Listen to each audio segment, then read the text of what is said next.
सबसे बड़ा रिश्ता माना गया है।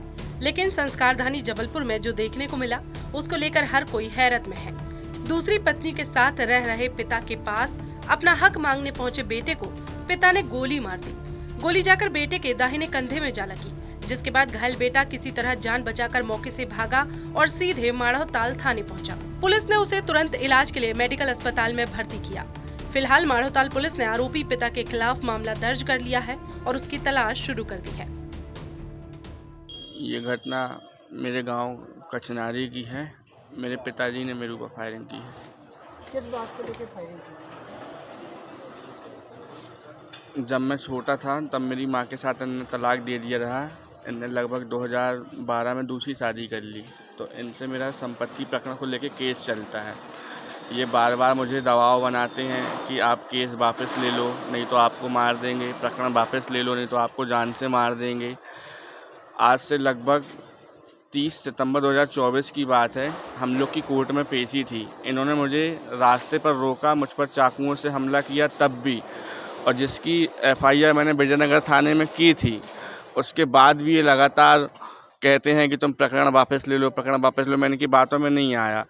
तो 11 जून के दिन मैं अपने गांव गया था, तो मुझे पापा मिले, बोलते हैं देखो बेटा, फालतू लड़ाई झड़ाई करके दूसरे लोग हंसते हैं, 4 लोग हंसते हैं, परिवार की बेइज्जती होती है। अपन को लड़ना वगड़ना नहीं है। तुम्हारी भी उम्र शादी बराबर हो गई है, तुम्हारा भी घर नहीं है, मकान नहीं है, हम तुम्हारा सब कुछ कर देंगे, तुम केस वापस ले लो। मैंने तो उन्होंने मुझे अपने घर बुलाया, बोलते तुम घर आना, घर में बैठ के बात करेंगे। तो जैसे ही हम घर गए तो मैंने बोला आपने मुझे बुलाया था, तो मेरी सौतेली माँ मुझे अपशब्द कहने लगी कि ये आ गया हरामी, ये आ गया हरामखोर, ये आ गया। मुझे बहुत अपशब्द कहे गंदे गंदे। तो मैंने जब इसका विरोध किया कि पिताजी मैं आपसे मिलने आऊँ, मैं इनसे मिलने नहीं आऊँ, इनको आप शांत कर दो, तो कुछ नहीं, ये औरत मतलब मेरी सौतेली माँ ये अंदर दौड़ कर गई और कुछ बंदूक या पिस्टल जो भी था लाई और पापा को कहती है कि मार डालो इस कमीने को, ये जिंदा रहेगा तो अपना हिस्सा लेके रहेगा, मार डालो।